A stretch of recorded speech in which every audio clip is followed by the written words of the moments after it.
எப்பவும் நான் வச்ச கூறி தப்பியதில்லை, என்னுடைய சொல்ல யாரும் தட்டியதில்லை. இன்னொருவன் என்ன வந்து தொட்டதும் இல்ல, தொட்டவன தப்பிக்க நான் விட்டதும் இல்லை. மீசையிலே மண்ணு வெட்டுனரே எண்ணு, ஆயும் புலி நான் தான், பார்க்க போற நீதான்.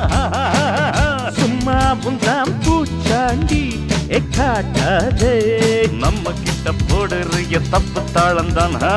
என்னம்மா கண்ணு சொல்லம்மா கண்ணு, என்னம்மா கண்ணு சௌக்கியம்மா, ஆமம்மா கண்ணு சௌக்கியம்தான். என்னம்மா கண்ணு சௌக்கியமா, ஆமம்மா கண்ணு சௌக்கியம்தான். யானைக்கு சின்ன பூனை போட்டியா, ஒழுங்கி